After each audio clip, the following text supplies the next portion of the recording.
देवताओं ने आकर के भगवान से प्रार्थना की और सभी देवता सुखी हुए। अब सृष्टि प्रारंभ हुई तो महाराज मनु के 3 पुत्री और 2 पुत्र हुए। पुत्रियों का नाम था आकुति, देवहूति और प्रसूति। ये 3 पुत्रियां थी और 2 पुत्र, एक का नाम था प्रियव्रत और एक का नाम था उत्तानपाद। आकुति थी जो रुचि प्रजापति को भी आई और देवहूति महामुनि कर्दम को भी आई और जो प्रसूति माता थे वो प्रजापति दक्ष को भी आई। सुखदेव जी कहते राजन अब इन कन्याओं के वंश की कथा सुनाता हूं।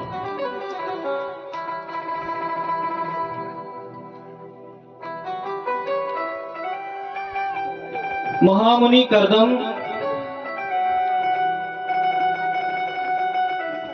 तपस्या कर रहे थे और जल के अंदर थे तो एक मत्स्य के परिवार को देखा, मछली के। और क्या देख रहे हैं कि देखो ये परिवार के साथ में कितनी बड़ी प्रेम से रह रहा है। तो इनके मन में भी विवाह की इच्छा हुई। अब प्रभु की लीला कौन जाने। तो महाराज जी विवाह की इच्छा से भगवान नारायण की तपस्या करने लगे और कई वर्षों तक तपस्या की। सो भगवान प्रकट हुए, बोले बताइए कर्दम जी क्या चाहते हैं आप।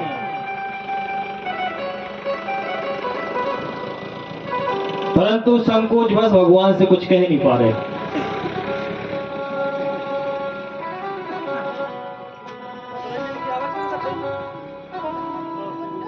लेकिन भगवान समझ गए कि इनकी तपस्या इन्होंने किस लिए की। भगवान ने कहा कर्दम जी आज से तीसरे दिन स्वयं मनु महाराज अपनी पुत्री देवहूति को तुमको समर्पण कर देंगे, उनसे तुम विवाह कर लेना।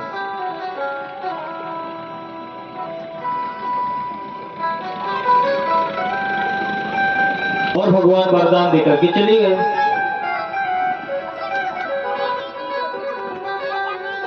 तीसरे दिन मनु महाराज आए और अपनी पुत्री देवहूति को कर्दम मुनि के हाथ में सौंपा, विधिवत विवाह किया और वहां से चले गए। अब विवाह तो हो गया और महाराज भजन करने बैठे तो ऐसी समाधि लग गई कि क्या होता। 1 वर्ष नहीं 2 वर्ष नहीं सीधे 100 वर्ष हो गए और देवहूति माता सामने हाथी जोड़े बैठी। धन है देवहूति माता।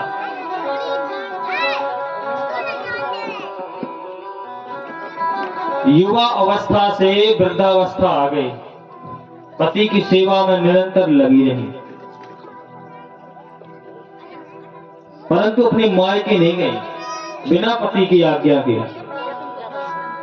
और जब 100 वर्ष के बाद में कर्दम मुनि की तपस्या खुली तो सामने वृद्ध माता बैठी थी।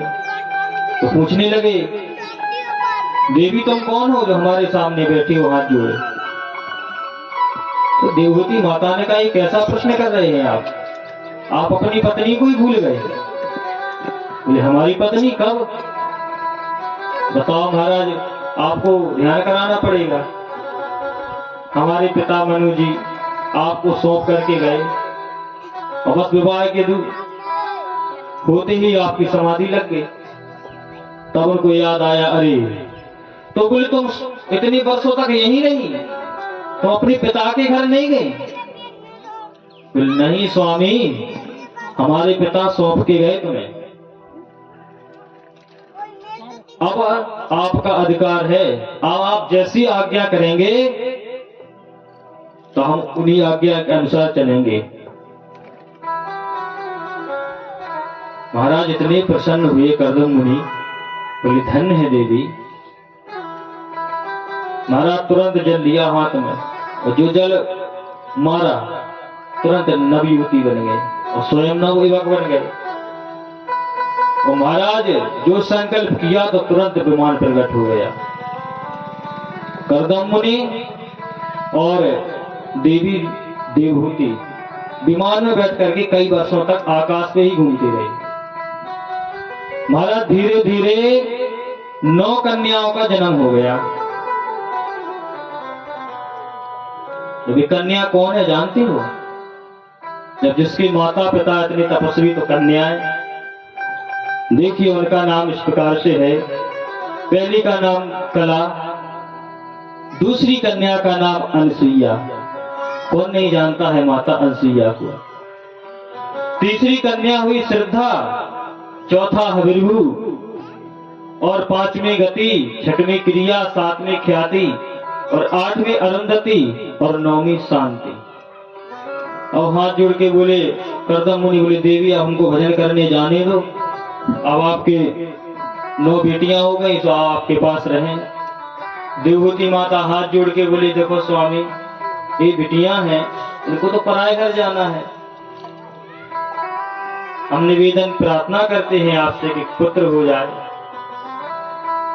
कहने लगे देखो देवी अब मुझे संसार में मत फंसाओ।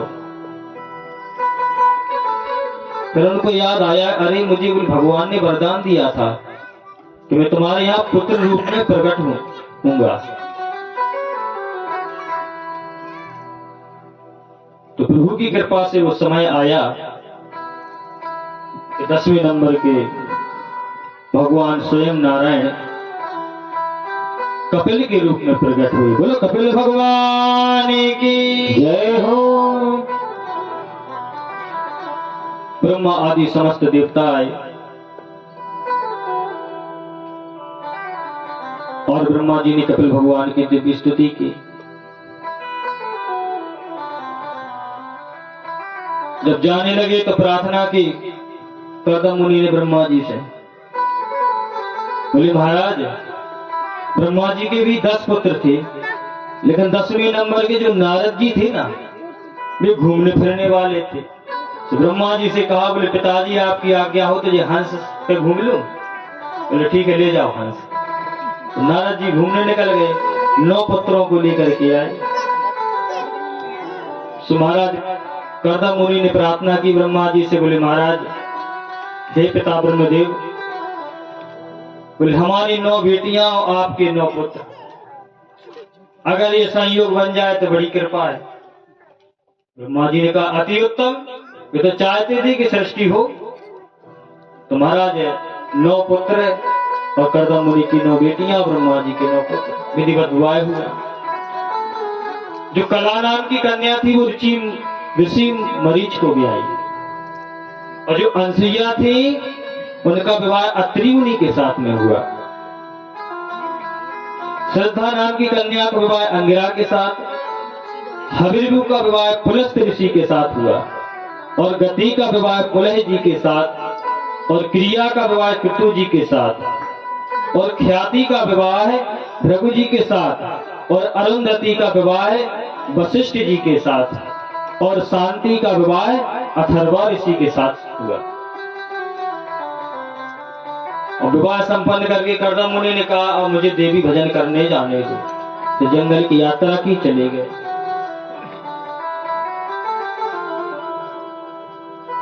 उस समय प्रांत कपिल भगवान से देवहूति माता ने आध्यात्मिक उपदेश सुने।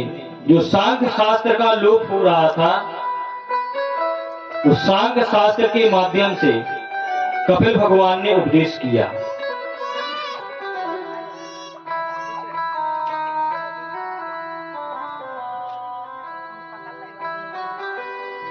और उस सांख्य शास्त्र को पुनः स्थापित किया।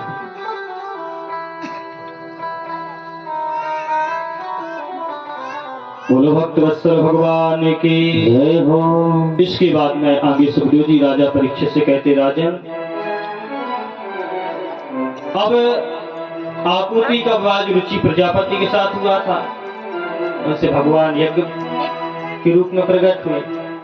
और उनकी जो तीसरी प्रसूति नाम की जो बेटी थी ना, वो दक्ष के साथ में ब्याह। प्रसूति से 16 कन्याएं थी, उन्हीं में से सती थी। तो राजा परीक्षित ने पूछा कि महाराज वो कथा सुनाने की कृपा करें कि दक्ष ने भोले बाबा का तिरस्कार किया, वो कथा विस्तार से सुनाइए।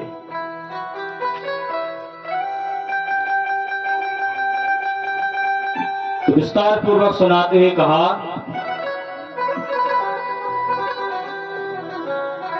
क्योंकि सती का विवाह भोले बाबा से हुआ था। एक दिन की बात है, महाराज दक्ष प्रजापति थे, उनको पद प्राप्त हुआ तो अभिमान भी बढ़ गया। तो एक जगह यज्ञ हो रहा था, तो समस्त देवता दक्ष के सम्मान के लिए खड़े हो गए, परंतु ब्रह्मा जी और भोले बाबा खड़े नहीं हुए।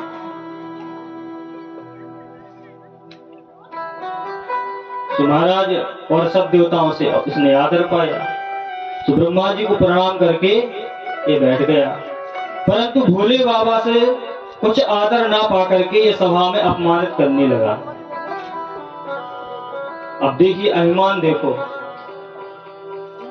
कि स्वयं भोलेनाथ विराजमान है, परंतु दामाद मानते हैं ना उनको, परंतु उनकी शक्तियों को भूल गए।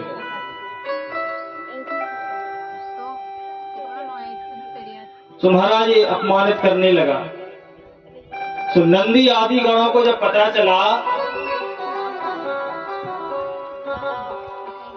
कि ये दक्ष भगवान की शक्तियों को भूल गया है शिव के, इसलिए सभा में अपमानित कर रहा है। और जो अन्य ब्राह्मण आदि जो बैठे थे ना, वो सब सुन रहे थे। ब्रह्मा जी को बड़ा बुरा लगा कि बताइए, ये भगवान शंकर का अपमान कर रहा है। बोले भक्त वत्सल भगवान की जय हो।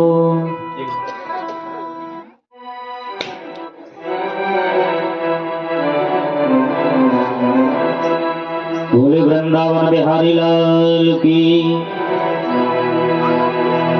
मुझे है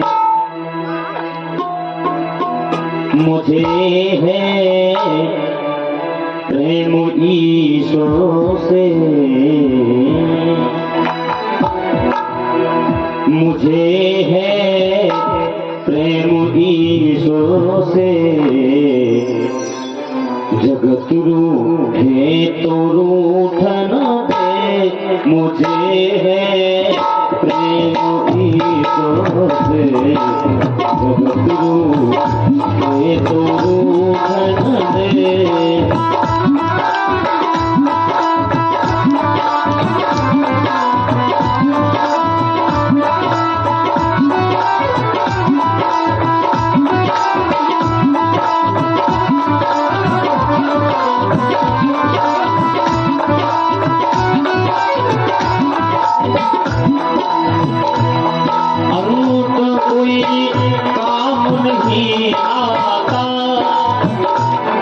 सभी लोग, सभी भक्तगण तालियों का स्वागत करते हुए भगवान नाम संकीर्तन में तालियां जरूर बजाएं। क्यों? ये ताली वो बजाते हैं, ताली वो बजाते हैं जिनके बाजुओं में दम होता है, और ताली वो नहीं बजाते हैं जिनको कोई गम होता है। हमें तो कोई गम है नहीं, इसलिए भगवान के भजन में तालियों का स्वागत करते रहें। अंत कोई काम नहीं आता, पुत्र माता पिता भ्राता, अंत कोई काम नहीं आता, पुत्र माता पिता भ्राता, सकल संसार से नाता, सकल संसार से नाता, अगर तू मुझे है मोही तो से जगत रूप तो रूप न दे मुझे है मोही तो से जगत रूप तो रूप न दे।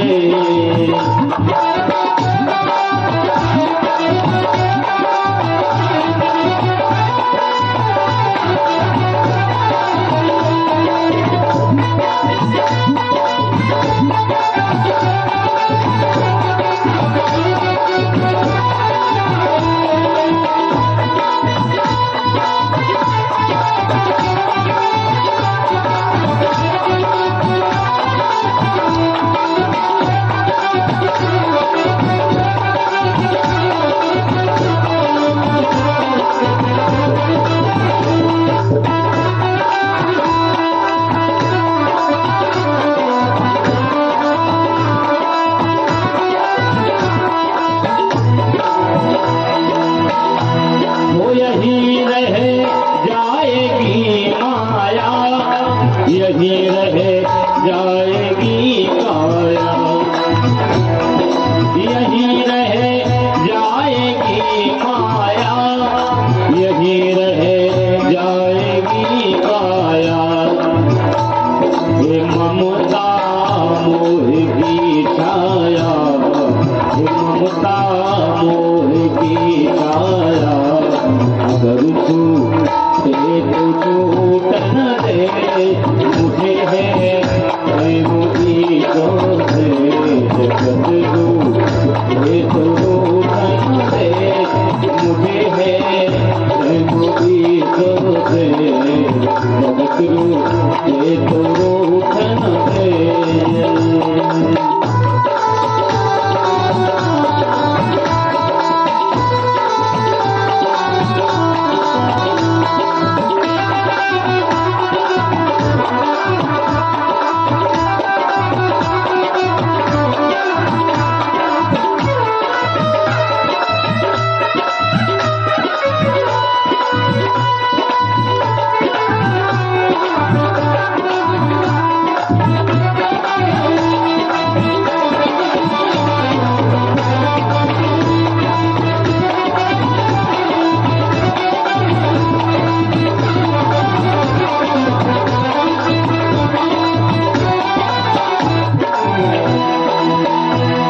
धरी सिर पाप की गठरी, धरी सिर पाप की मटकी, मेरे गुरुदेव ने झटकी। धरी सिर पाप की मटकी, मेरे गुरुदेव ने झटकी। वो ब्रह्मानंद ने पटकी, वो ब्रह्मानंद ने पटकी। अगर ये तो भूत न दे मुझे है मोही तो से गुरु ये तो भूत न दे।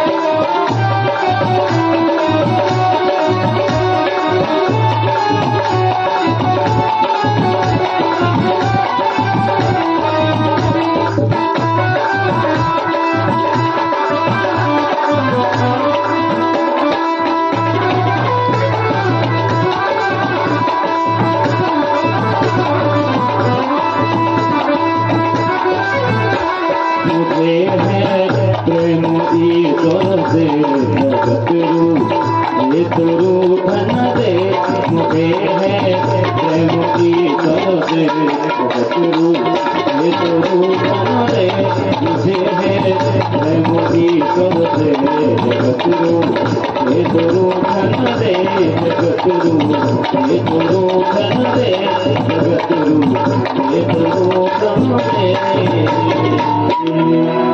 बोल भक्तवत्सल भगवान की जय हो। तो महाराज जी तक दक्ष शिव जी का अपमान करने लगा, परंतु भोले बाबा कुछ बोले नहीं, चुपचाप। और तो कोई तमाम गाली देने लगा और महाराज भोलेनाथ कुछ उत्तर नहीं देते, चुपचाप अपना सिर नीचे किए और सुन रहे हैं। तो महाराज दक्ष को और गुस्सा आया और सभा में खड़े होकर के भोले बाबा को श्राप दिया, मैं श्राप देता हूं इसको यज्ञ में भाग ना मिले। तो महाराज नंदीश्वर आदि जो गण थे क्रोध में आकर के तमतमा उठे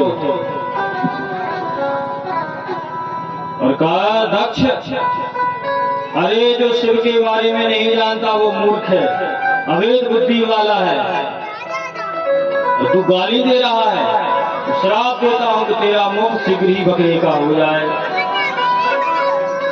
और जो सभा में बैठे बैठे शंकर जी की जो निंदा सुन रहे हैं, मैं श्राप देता हूं कि पाखंडी होते जाए, अधर्मी होते जाए, भिखमंगे होते जाए।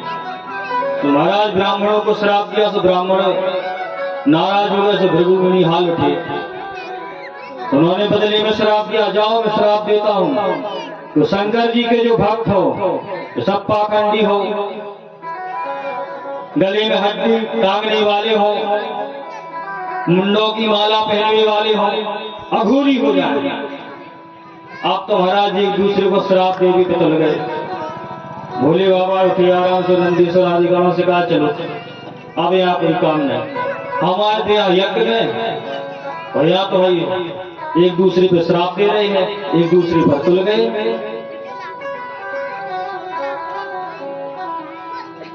महाराज सभी गणों को लेकर के भोले बाबा पहुंचे कैलाश और सबको समझाते हुए कहा, बोले सुनो, जो कुछ हमारे साथ में हुआ है ना, ये देवी सती को नहीं बताना। यदि तुमने देवी सती को बताया तो उनको बहुत दुख होगा, बहुत कष्ट होगा। और महाराज सब शांत रहे। एक दिन की बात के दक्ष को ब्रह्मा जी के द्वारा और बड़ा पद मिल गया, तो महाराज जी और अभिमान में भर गया। इसने दूसरा यज्ञ करवाया, सभी देवी देवताओं को सबको निमंत्रण दिया, परंतु भगवान शंकर को निमंत्रण नहीं दिया।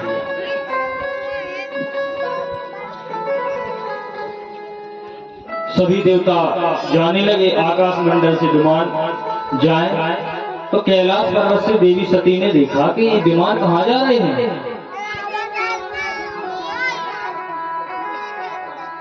तो नारद जी द्वारा पता चला कि आपके पिता दक्ष यज्ञ कर रहे हैं। देवी सती ने सोचा कि हमारे पिता जो यज्ञ कर रहे हैं तो निमंत्रण तो हमारे पास भी आना चाहिए था, परंतु निमंत्रण क्यों नहीं आया। भोले बाबा के पास पहुंची, भोले बाबा से विनती की, सरकार आपके ससुर यज्ञ कर रहे हैं, पिता दक्ष यज्ञ कर रहे हैं, हमको चलना चाहिए। तो भोले बाबा ने कहा कि सती क्या कोई निमंत्रण आया? बोले निमंत्रण तो नहीं आया। बोले बताओ, जब निमंत्रण नहीं आया तो कैसे जाए? तो देवी सती ने कहा कि निमंत्रण तो दिया होगा, लेकिन हो सकता है जिसके द्वारा पहुंचाया होगा वो भूल गया हो। नहीं, बोले देवी ऐसा नहीं हो सकता है। जब देवी सती की विकलता देखी तो बहुत दिन की घटना भोले बाबा सुनाने लगे और कहा, देवी तुम्हारे पिता दक्ष उस सभा में आए थे तो सब देवता सम्मान में खड़े हुए, परंतु ब्रह्मा जी हम बैठे रहे, परंतु तो दक्ष हमारे प्रभाव को भूल गया और वो हमसे भी सम्मान की इच्छा रखने लगा। तो उसने उन्हीं देवताओं की सभा में हमको बहुत अपमानित किया, लेकिन देवी सती हमने आपको बताया नहीं। सारी घटना सुनाई, बड़ी दुखी हुई सती, परंतु जब विमानों को जाते हुए देखें तो मन भी विकल होने लगा कि कितना भव्य तरीका से यज्ञ हो रहा है, जाना चाहिए। तो मन पिता की तरफ ही दौड़े और एक क्षण के लिए मन भोले बाबा की तरफ। भोले बाबा ने खूब समझाया। तुलसी बाबा भी रामायण में लिखते हैं, आवत ही हर से नहीं नैन नहीं स्नेह, तुलसी तहाँ न जाइए जहाँ कंचन वरे से मेह। भोले बाबा ने कहा, सती अगर जहां अपना सम्मान ना होता हो, जहां अपना मान ना हो, जहां अपने लिए प्रेम ना हो, उस जगह भले ही सोना कोना बरस रहा हो, नहीं जाना चाहिए। लेकिन मैं इतना जरूर कहूंगा कि तुम वहां जाओगी, तुम्हारा सम्मान नहीं होगा, क्योंकि तुम्हारे पिता दक्ष हमसे द्वेष करते हैं।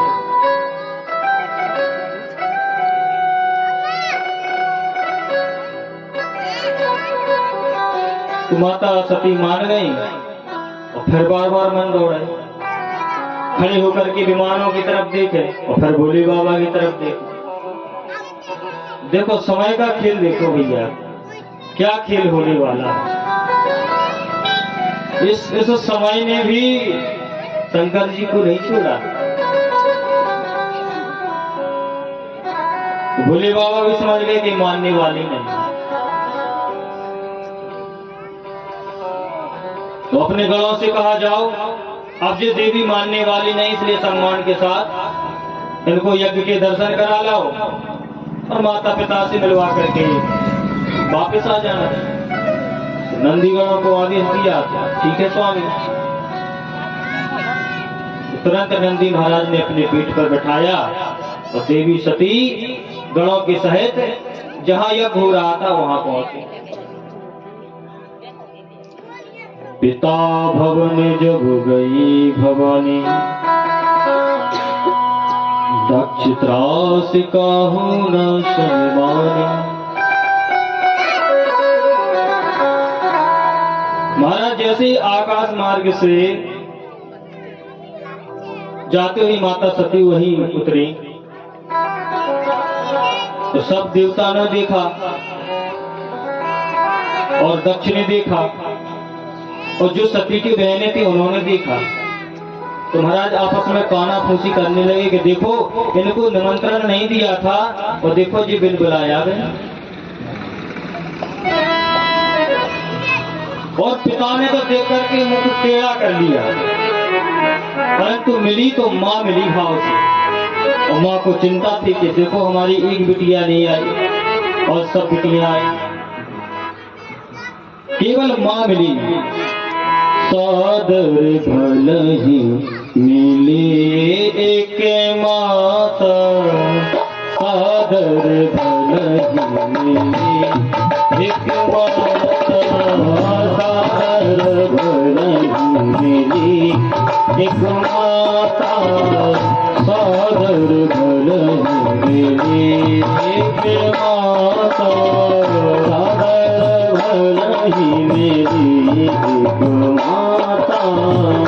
भगिनी मिली बहुत मुस्काता, भगिनी मिली बहुत मुस्काता, सादर भलहि मिली एक माता, सादर भलहि मिली एक माता।